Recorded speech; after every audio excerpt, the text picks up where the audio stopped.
ang pangaral ng salita ng Diyos. Kinuha ng ating mangaral ang kanyang teksto sa 15 kabanata ng sulat ni Apostol Juan, talata 1 hanggang 11 na may mensaheng pananatili kay Kristo. Nais ko pong tawagin ang ating mangaral ngayong hapon, Pastor Romy Indaya.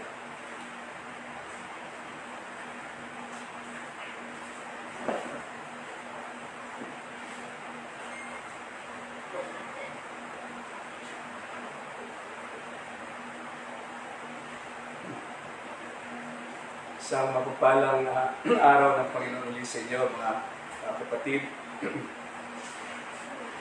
Kanyang po buksan yung ating mga Biblia sa ating teksto sa 15 kabanata ng Juan. Babasahin natin talata 1 hanggang 11. John 15, 1-11. Ako ang tunay na puno ng ubas at ang aking Ama ang tagapag-alaga. Ang bawat sanga sa akin na hindi nagbubunga ay inaalis niya. At ang bawat sanga na nagbubunga ay nililinis niya upang lalong magbunga. Kayo'y malilinis na sa pamamagitan ng salita na aking sinabi sa inyo. Kayo'y manatili sa akin at ako'y sa inyo.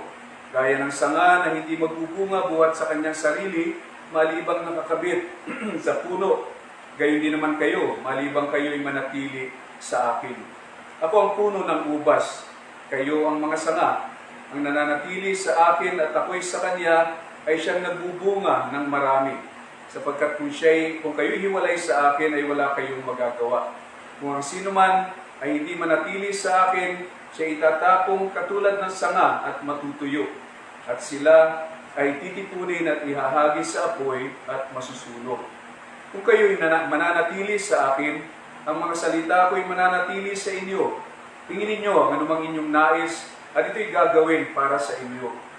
Sa pamamagitan nito'y naluluwalhati ang aking Ama na kayo'y magbunga ng marami at maging mga alagad ko.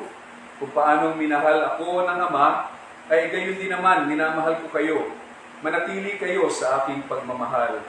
Kung tinutupad ninyo ang aking mga utos, ay mananatili kayo sa aking pag-ibig, gaya ng aking pagtupad sa mga utos ng aking Ama, at ako'y nananatili sa kanyang pag-ibig. Ang mga bagay na ito ay sinabi ko sa inyo, upang ang aking kagalakan ay mapasa inyo, at ang inyong kagalakan ay malubos. Tayo muna'y muling panalangin. O aming Ama sa langit, kami po nagpapasalamat sa iyong mga salita na aming muling tutunghayan, at dinadalangin namin, Panginoon, ang mga karagdagang katotohanan na aming pagbubulayan sa hapon na ito, Panginoon, ay bumuo doon sa aming pinagbulayan na dito sa tekstong ito, at ang mensahe nitong mga salitang ito, Panginoon, ay manatili sa amin para sa aming tunay na pakinabang. Pinagkakatiwala namin sa iyo ang pagnilay na ito, Panginoon, at ito po ay dalangin namin sa pangalan ng aming Panginoong Kristo. Amen. So itong mahabang pananalitang ito ng Panginoong Hesus, gaya na banggit na natin, ito yung huling pagkakataon na kanyang kakausapin ang kanyang mga alagad sa kanyang katawan bilang si Jesus na ipinanganak ni Maria. Pagkatapos nito, siya ay darapin at hahatulan at ipapako sa krus. Dito sa kabanata, nagbibigay siya ng isang simpleng larawan ng relasyon ng kanyang mga alagad sa kanya. Yung larawang ginagamit niya ay karaniwan sa Palestina, yung puno ng ubas. Alam nila yung puno ng ubas, kaya klaro sa kanila. At ang isang bago dito sa paglalarawan ng Panginoong Jesucristo ay inangkiliya na siya yung tunay na puno ng ubas. Ako ang tunay na puno ng ubas. Hindi lang basta, minsan, actually, ako'y, nung mga una-una, ang pagkakatanda ko lang talaga rito, ako ang puno ng ubas. Pero dito nga pinag-aaralan ko na uli ito, ako ang tunay na puno ng ubas. at iyo'y nagsasaad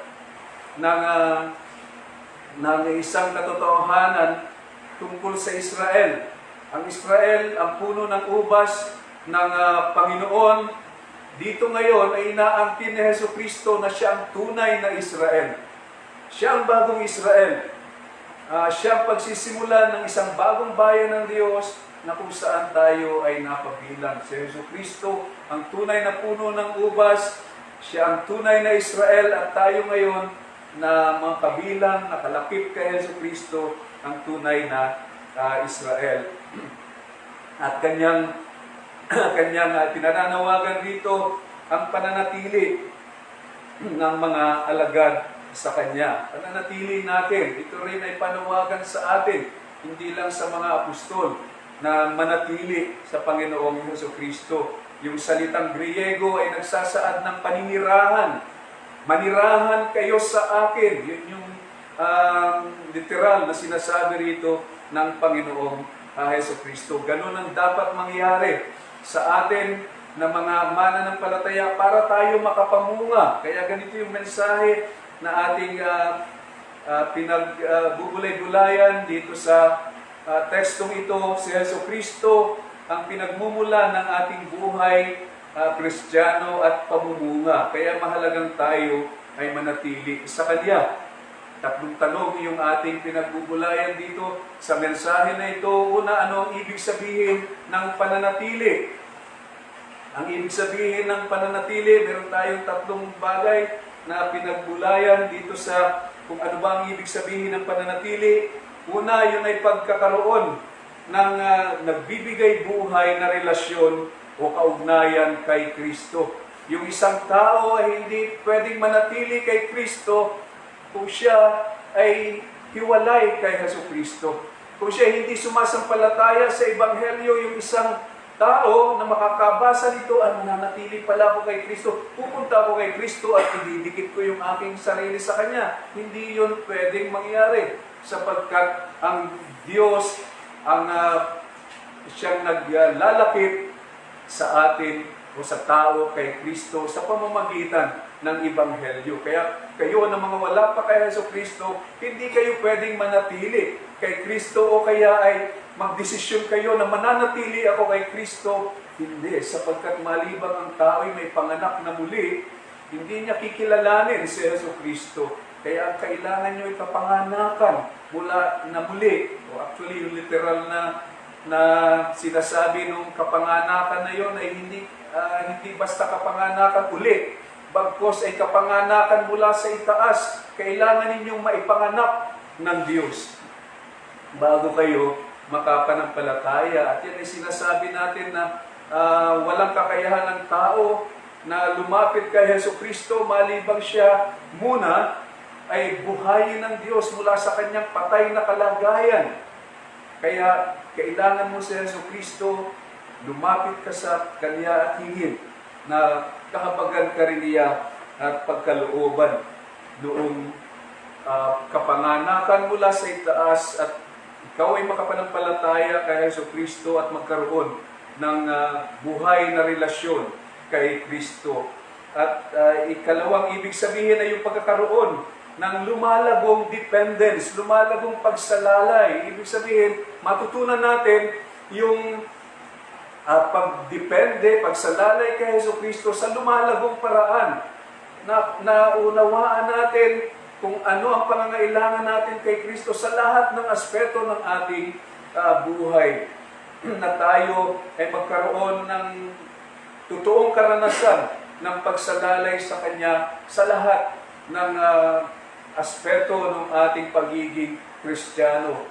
Sa ating paglaban sa kasalanan, kailangan natin ang kakayahan na nagmumula kay Jesucristo at yung pamumunga sa Kanya nakasalalay yung ating pamumunga. At pinaliwanag natin yung pamumunga ay hindi yung ang dami kong ginagawa sa iglesia, ang dami kong mga ministry sa iglesia. Hindi yun ang bunga na tinutukoy rito, bagkus ang bunga ay yung panloob na pagkatao, yung panloob na karakter na kay Jesucristo, yung bunga ng Espiritu sa Galatia 5:22 at 23, yun yung bunga na tinutukoy rito ng Panginoong Hesukristo. Karakter, pag-ibig, kagalakan, kapayapaan, pagtitiis, kabutihan, kaamuan, etc. Yun yung mga bunga na tinutukoy rito. Magpapalit tayo ng ugali.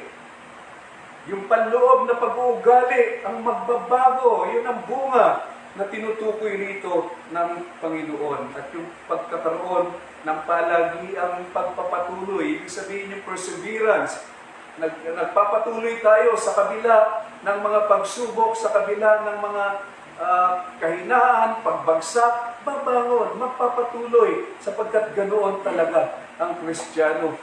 Ang Kristiyano ay nananatiling mahina at habang lumalago sa pagkakilala, pagsalalay sa Panginoong Hesukristo, lalo natin nakikita yung ating mga kasamaan, yung ating mga kahinaan at pinauubaya natin sa Panginoon.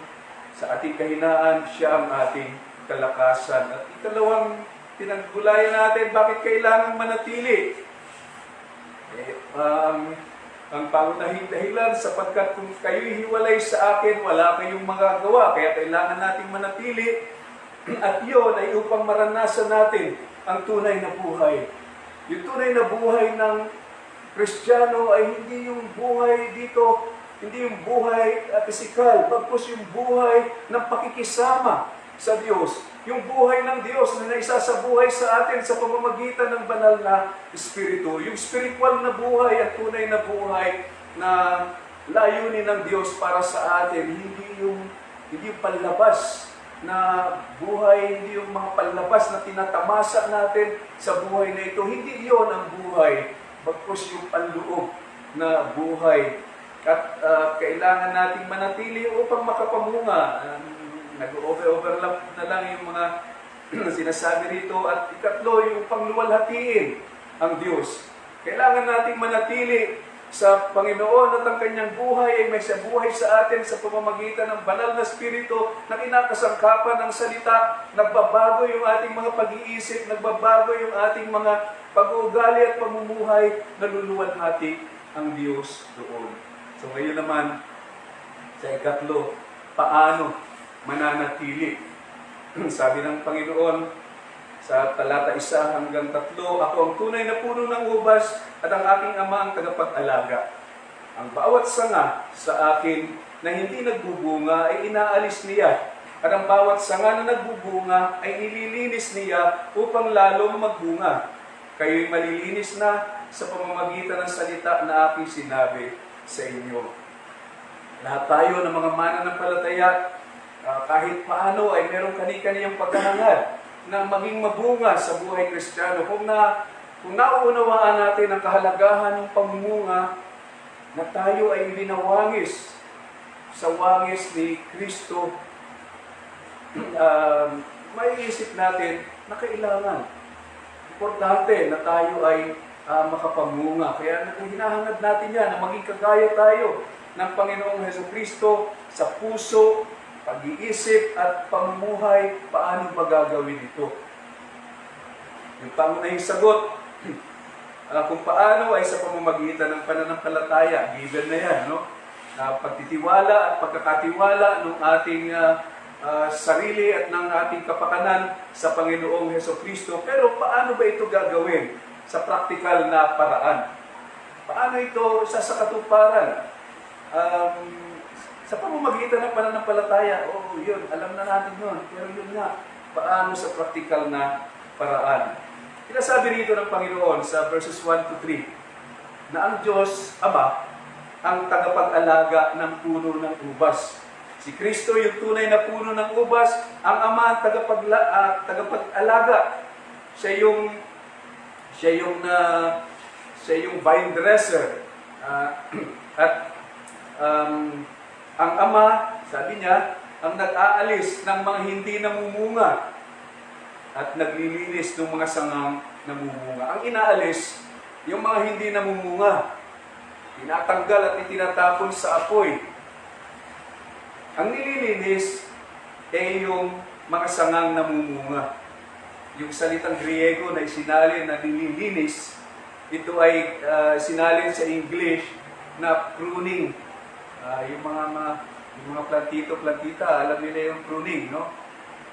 Yung mga sanga, pinuputulan, no? Para mas maging magsanga pa at mas maging mabunga. So, pruning, yung salitang nililinis, pinuprune. Nililinis sa pamamagitan ng pagpuputol.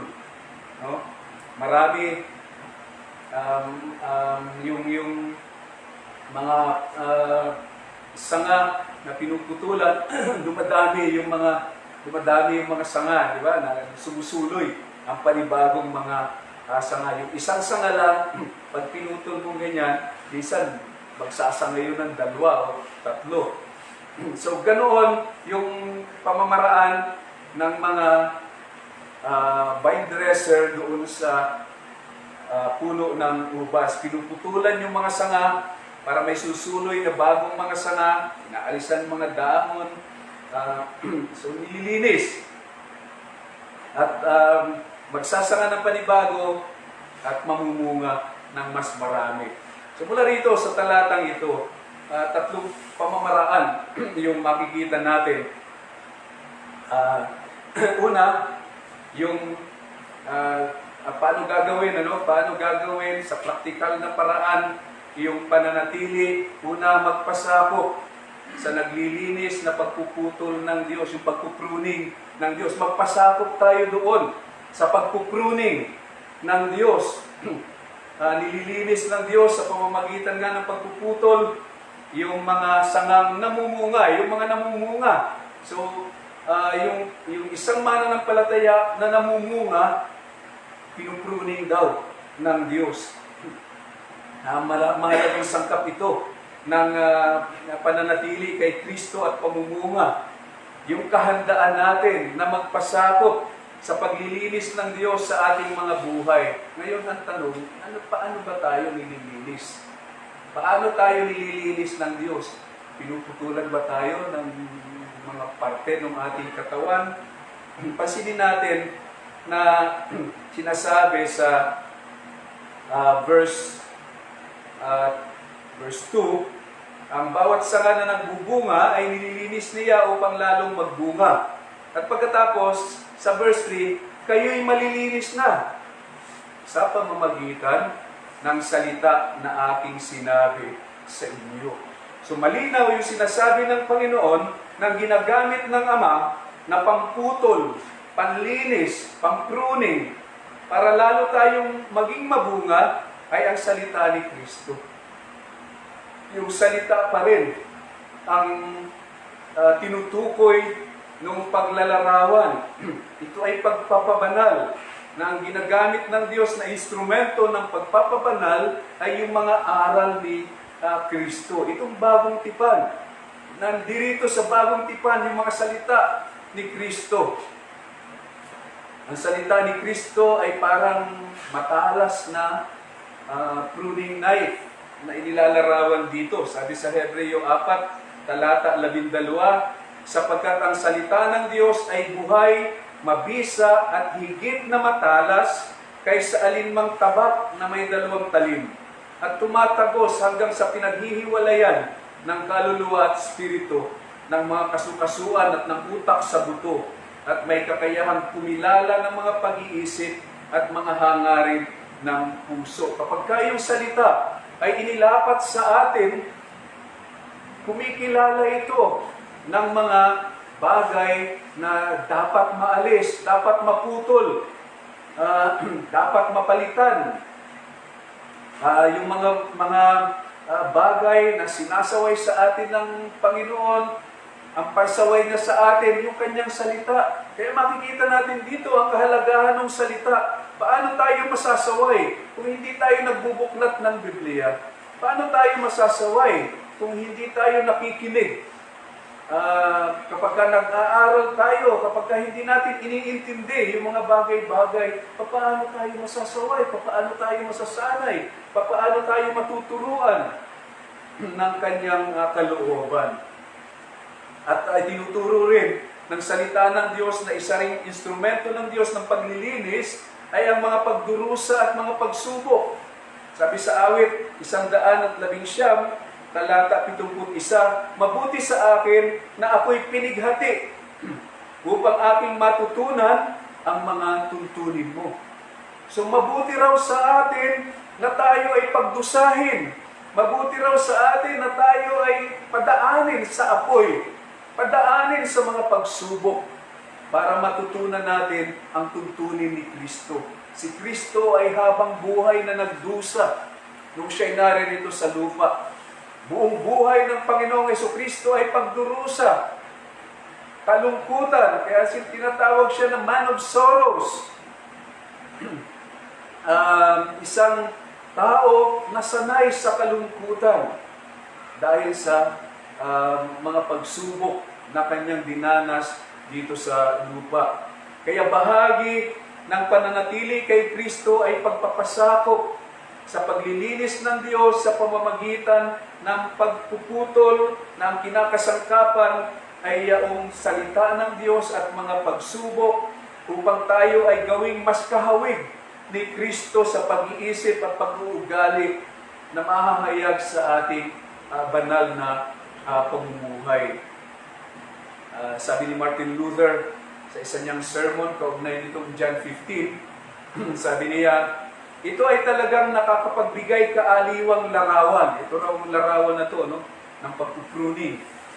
Maligaya ang Kristiyanong nauunawaan ito ng ganito at nailalapat ito sa mga panahon ng pagdurusa at pagsubok. Kapag ang kamatayan ay bumabagabag sa kanya, kapag ang dyablo, kamatayan kahit mga sakit, kapag ang mga pagsubok ay bumabagabag sa kanya, kapag ang dyablo ay nagpapahirap sa kanya, kapag ang sanlibutan ay humahamak sa kanya, sa gayon ay maaari niyang sabihin, Masdan, ako ay pinatataba at nililinang bilang isang sanga sa puno ng ubas. Kaya sige, mahal na asarol at pamputol, tutulan ninyo ako at alisin ang mga hindi kailangang dahon.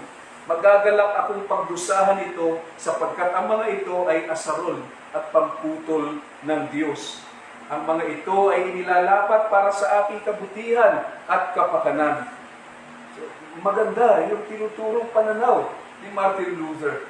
I-welcome natin yung asarol at yung panggupit ng Panginoon kapag tayo'y dumaraan sa mga pagsubok. Kaya ang hamon sa atin dito, hingin natin sa Espiritu yung kapakumbabaan na tanggapin ang paglilinis ng kanyang salita at ng mga pagsubok sa ating pananampalataya at tayong manalig ng layunin ng Ama para sa atin ay lalo pang mamunga. Sapagkat kung namumunga na tayo, gusto niya na lalo pa tayong mamunga. Lalo pa nating matutunan ng lubos yung ugali, pag-iisip, ugali at pamumuhay ng ating Panginoong Jesucristo. So, ayan, yung kaparaanan na magpasakop sa naglilinis na pruning knife ng Diyos. Ikalawa, hayaang manirahan ang salita ni Kristo sa ating mga puso. Kung kayo'y mananatili sa akin at ang mga salita ko'y mananatili sa inyo, hingin ninyo ang anumang inyong nais at ito'y gagawin para sa inyo. At paunawa, hindi ito isang panlahatang pangako na lahat na lang ng magustuhan natin na hingin sa Ama ay gagawin ito ng Diyos sa atin, no? Maraming makabagong mga Kristiyano ang nagkakamali sa pagkakaintindi nito. Dito galing yung mga turo tungkol sa name it, claim it. Claim ko. Matatamo ko ito, kiniklaim ko. Gagaling ako, kiniklaim ko. Hindi po ganyan ang tinuturo ng Panginoong Jesucristo rito. Pansinin natin na yung paghingi na binabanggit niya ay nakasalalay sa pananatili ng kanyang salita sa ating mga puso. Mananatili yung kanyang salita muna at pagkatapos, hingin natin yung ating mga nais, anumang inyong nais, at ito ay pansinin gagawin para sa inyo. Kaya yung konteksto ng pananatili ng kanyang salita sa ating mga puso ay tungkol sa pamumunga. pamumunga ng bunga ng Espiritu. Kaya yung kahilingan tungkol doon na gagawin para sa atin, pansinin natin, hindi ibibigay ang binanggit ng Panginoon, kundi gagawin. Hindi isang bagay na ibibigay, hindi isang bagay yung hinihingi, hindi kotse yung hinihingi at ibibigay ito ng Panginoon. Hindi kayamanan ang hinihingi at ibibigay ito ng Panginoon. Bagkus ang sabi, hingin ninyo ang anumang inyong nais at gagawin. Hindi ibibigay, gagawin. So ito'y gagawin ng Diyos sa pamamagitan ng banal na Espiritu. Kanino? Sa mananampalataya. Sapagkat yung konteksto ay pamumunga. Pamumunga ng bunga ng Espiritu. Hindi pagtatamasa ng mga kayamanan at mga kaginhawahan sa buhay. Ang tinutukoy na hihingin na anuman ang inyong nais gagawin sa inyo. Kaya hindi material na mga bagay ang pinag-uusapan dito. Kapag ang kanyang salita ay saganang nananatili sa ating mga puso at isipan, ng mga ito ay pumupuno sa ating mga puso, gumagabay sa ating mga pag-iisip, at kapag nananalangin tayo para sa mas malalim na pag-ibig, mas malalim na kagalakan, mas panatag na kapayapaan, mas nananatiling kapuspusan ng banal na Espiritu, mas mabisang patutuo para sa Panginoong Hesukristo, mas maibayo na paglago sa mga espiritual na pagpapala, paglago sa biyaya at pagkakilala sa Panginoong Hesukristo. Dito tayo mas nakakatiyak na gagawin ito ng Panginoon kung ganyan ang ating mga panalangin. Tatanggihan ba ng Diyos ang hinihingi mo, Panginoon? Gusto ko pong lumalim. Hinahangad ko na lumalim ang iyong pag-ibig, ang pag-ibig ko sa iyo, pag-ibig mo sa akin, yung appreciation, yung pag-ibig mo sa akin. Gusto kong lumalim. Sasabihin ba ng Diyos, ay hindi ko ibibigay yan sa iyo. Di ba? Kaya yung katiyakan ng ibibigay ng Panginoon yung ating hinihingi, kung tayo ay lumalago sa pagkakilala, sa pagkaalam ng kanyang kalooban sa ating mga buhay, at ito na yung ating mga hinihingi. Paglalim ng pag-ibig, ng bunga ng Espiritu, pag-ibayo ng kagalakan, pag-ibayo ng kapayapaan, yan ay tiyak na ibibigay ng Panginoon sapagkat tama. Sasabihin ng Panginoon sa iyo, tama ang iyong hinihingi, anak. Yan nga ang gusto kong hingin mo sa akin. At hindi ka magdadalawang isip. Kaagad-agad, ibibigay ko ang Espiritu. Magbubuhos ako mula sa aking Espiritu. So ganyan yung katiyakan na gagawin ng Panginoon yung ating hinihingi. Dito mas nakakatiyak tayo ng pagtugon ng Panginoon sa ating mga panalangin. Sa Kolosas 3:16, tungkol doon sa paninirahan ng salita ni Kristo, sabi ni Pablo, manirahan nawang sagana sa inyo ang salita ni Kristo, ayon sa lahat ng karunungan, magturo at magpaalalahanan kayo sa isa't isa sa pamamagitan ng mga salmo, ng mga himno, etc. Pag ihahambing natin ito sa Efeso 5:18 at 19, ganito ang sabi ni Pablo, mapuno kayo ng Espiritu. Doon sa Kolosas 3:16, manirahang sagana sa inyo ang salita ni Kristo. Dito sa Efeso 5:18, mapuno kayo ng Espiritu. Kayo'y magsalita sa isa't isa sa mga awit at mga himno at mga awiting espiritual. Pansinin ninyo, magkapareho, makatumbas yung kaakibat na mangyayari o gagawin. Magpaalalahanan kayo sa isa't isa sa pamamagitan ng salmo at mga himno, mga awiting espiritual. Ganon din ang sabi ni Pablo sa Efeso 5:19, magsalita kayo sa isa't isa sa mga awit at mga himno at mga awiting espiritual. Pareho yung sinasabi na ipinagagawa, pero doon sa umpisa, magkaiba. Doon sa Kolosas, manirahan daw ang sagana sa inyo ang salita ni Kristo. Dito sa Efeso 5:18, mapuno kayo ng Espiritu. So, ibig sabihin, magkatumbas pala yun. yung paninirahan ng salita ni Kristo sa atin ay kapuspusan ng Espiritu. Kaya yung kanyang mga salita, yun ay Espiritu. Yung kanyang salita, yun ay mga spiritual na prinsipyo na siyang mamamanihala, siyang gagawa sa ating mga pag-iisip, sa ating mga puso. Kaya ang paninirahan ng salita ni Kristo ay pagiging puno ng Espiritu. Baliktarin natin. Yung pagiging puno ng Espiritu ay paninirahan ng salita ni Kristo. Magkatumbas. Kaya ang hamon sa atin dito, kailan ka huling nagbasa at naggulay talaga ng salita ng Diyos at talagang nakinabang ka. Gaya ng dalawang alagad na nagtungo sa Emmaus na nagsasabi, hindi ba't nag-aalab ang ating mga puso sa loob natin habang tayo'y kinakausap niya sa daan, samantalang binubuksan niya sa atin ang mga kasulatan. Ganyan din ang gagawin ng Panginoon sa atin. Ganyan din ang gagawin ng Espiritu sa atin kung tayo ay magbubulay ng kanyang mga salita at hahangarin natin. Panginoon, itong talata na ito, gusto ko pong maging maliwanag sa akin. Na ito'y maging buhay na salita sa akin. Bigyan mo po ako ng liwanag. Kapag ganyan ang hinihingi natin sa Panginoon, sigurado yan, ibibigay niya, ipagkakaloob niya, sapagkat iyan ang gusto niya, na manirahan ng Espiritu sa atin, manatili ang kanyang salita sa ating mga puso.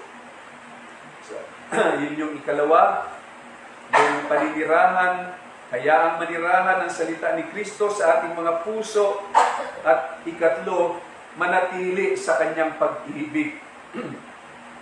Sabi sa talata 9 hanggang 11, kung paanong minahal ako ng Ama, gayon din naman minamahal ko kayo. Manatili kayo sa aking pagmamahal. Kung tinutupad ninyo ang aking mga utos, ay mananatili kayo sa aking pag-ibig, gaya ng aking pagtupad sa mga utos ng aking Ama, at ako'y nananatili sa kaniyang pag-ibig. Yung pag-ibig ni Kristo sa atin, sabi ng Panginoon, ay gaya ng pag-ibig ng Ama sa Kanya. Hindi natin kayang maunawaan ng lubos kung gaano kalalim, gaano kaluwang, kalawak, kataas yung pag-ibig ng Diyos sa Kanya. Pero pinauunawa sa atin ng banal na kasulatan na pinatutunayan ng Diyos ang Kanyang pag-ibig sa atin sa pamamagitan ng Ebanghelyo. Sabi sa Roma 5:8, nung tayo'y makasalanan pa, si Kristo'y namatay para sa atin. At sabi sa unang Juan 4:10, narito ang pag-ibig, hindi sa tayo'y umibig sa Diyos, kundi siya ang umibig sa atin at sinugo ang kanyang anak na pantubos sa ating mga kasalanan. So ganoon, pinatutunayan ng Diyos ang kanyang pag-ibig sa atin sa pamamagitan ng krus. Kaya, paano tayo mananatili sa kanyang pag-ibig? Kung ganyan, yung pag-ibig ng Diyos ay nahayag doon sa krus, sa Ebanghelyo, paano tayo mananatili sa kanyang pag-ibig? Kinukonsulta ko yung ibang mga komentador na walang gaanong paliwanag. Pero ang tila sinasabi rito sa atin ay pagnilayan natin yung Ebanghelyo, yung kanyang kamatayan. Yung kamatayan niya sa krus, sapagkat doon niya pinatunayan sa atin ang kanyang pag-ibig nung siya'y mamatay. Alang-alang sa atin, yung kanyang ginawang paghalili sa atin, sa kaparusahan ng kanyang ating mga kasalanan, pagbulay-bulayan natin. Gaano kadakila itong pag-ibig na ito. Pag nilayan natin, gaano ko kasama. At siya na dapat sana ay magpaparusa sa akin, ibinigay yung kanyang bugtong na anak para sa akin at ako ay tumusin sa aking mga kasalanan. At hindi simple yung pagkakatubos. Hindi madali yung pagkakatubos. Hindi siya nagsalita lang na matubos ka at natubos na. Of course, yung kanyang anak ay nagpakasakit. kalahating taon na lumakad, marito sa lupa, nandirito sa lupa, nakipabuhay sa atin, na hindi tinatantanan ng kaaway. Gaano kadakilang pag-ibig ang tumubos sa atin. Pag pinagbulay-bulayan natin yan, hingin natin sa Panginoon, na Panginoon, magkaroon ng talab sa aking puso. Yung pag-ibig mo, yung pag-ibig ni Kristo na nag-alay ng kanyang sarili para sa akin. Yung katotohanan ay tumimo sa aking puso. Magkaroon ng epekto sa akin na kagaya ng kapag may nare-realize tayo na isang bagay na talaga namang napakadakilang pagpapala, hindi ba naluluha-luha tayo? Yung pagbubulay sa katotohanan ng pagpapakasakit ng ating Panginoong Hesukristo, hingin natin na magkaroon ng talab. Ito ba'y isang bagay na kapag pinagbubulayan natin, ay meron pang talab. Meron pa tayong nararamdaman. Yung bang ating puso ay napupukaw may napupukaw bang damdamin sa ating mga puso kapag naaalala natin ang Panginoon ay namatay doon sa krus.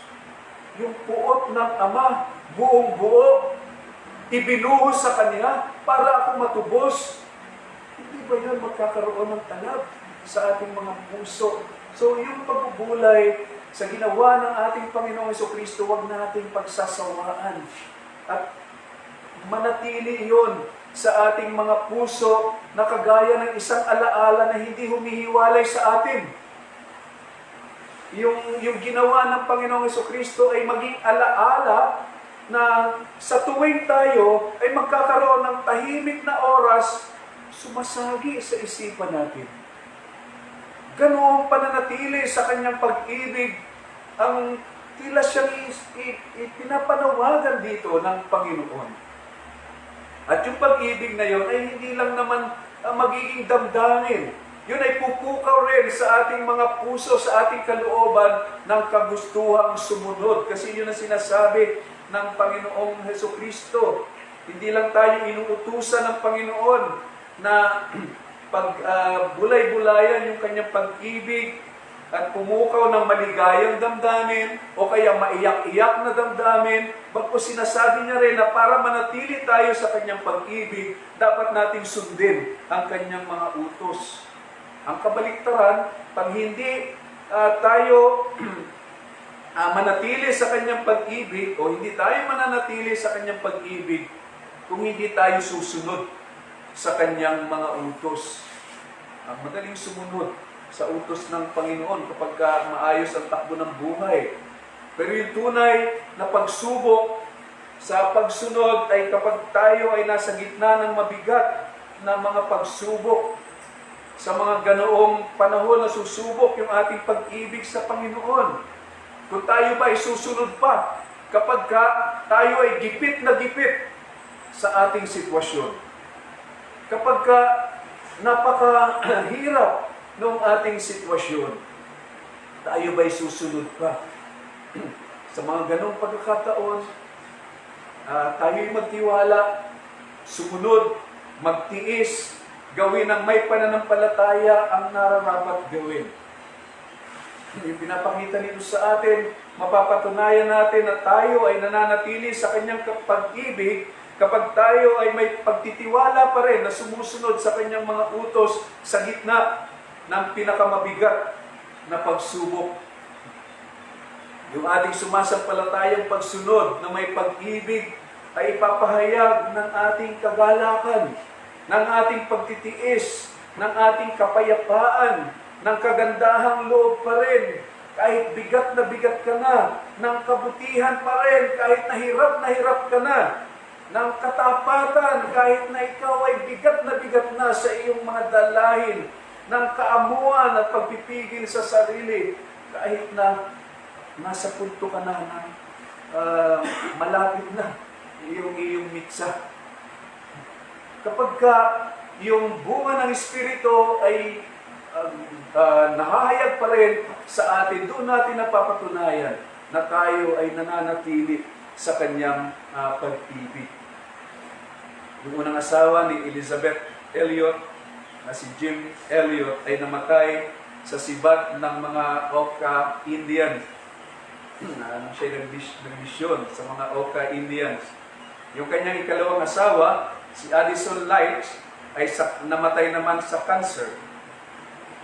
Nung siya ay magtalumpati sa Urbana Missions Conference noong December 1976, ikinuwento niya, nung siya ay nasa Wales, pinapanood niya raw yung isang pastol at yung aso, yung kanyang aso, yung aso ng pastol, no? Na tinataboy nila yung mga tupa doon sa isang tangke para maligo doon sa disinfectant, sa antiseptic. Pinaakyat nila yung mga tupa, yung aso, hinahabol niya yung mga tupa, hinaharas para umakyat doon sa tangke. Tapos paglalabas, dudunggulin ng aso yung mga tupa para bumalik sila doon sa tangke, no? Sabi ni Elizabeth Elliot, tinanong niya yung asawa noong pastor, sabi niya, naunawaan ba niya ng mga tupa yung ginagawa ng pastor? Sabi nung asawa ng pastor, hindi nila alam. Hindi nila naiintindihan yung ginagawa ng pastor. Naisip ni Elizabeth Elliot, sabi niya doon sa asawa ng pastor, ganyan din ika ang naranasan ko sa Diyos na aking pastor. May mga pagkakataon sa aking buhay, hindi ko niya alam ang ginagawa sa akin ng aking pastor na pinagtitiwalaan ko. Hindi niya ako binigyan ng pahiwatig o paliwanag kung bakit nangyayari sa akin yung mga bagay-bagay, yung mga pagsubok. Pero kailangan ko pa rin magtiwala at sumunod. Dahil ang alam ko, para sa aking kabutihan, ang nasa kanyang puso. Ganoon ang pagtitiwala na hinihingi sa atin ng Panginoon sa pagsunod sa Kanya sa gitna ng mga pagsubok. Napapatunayan natin na nananatili tayo sa Kanyang pag-ibig kapag nagagawa pa rin nating sumunod sa Kanya na may kagalakan, may pagtitiwala, mayroong pag-ibig, may kapayapaan sa harap man ng pinakamatinding mga pagsubok.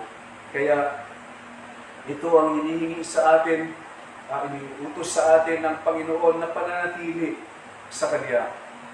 Nawa, ito'y nakapagdagdag sa atin ng pagkaunawa sa ating relasyon sa Panginoong Jesucristo, kung paano tayo lalago, kung paano tayo mamumunga. Yung bunga ay hindi yung kaabalahan sa mga gawain at mga nagagawa natin. Kasali yun, subalit mas doon sa panloob na karakter. Pag-ibig, kagalakan, kapayapaan, pagtitiis, kabutihan, kaamuan, etc. Yung Galatia 5, 22 at 23, yun ang bunga na hahanapin sa atin ng Panginoon sa pagharap natin sa Kanya.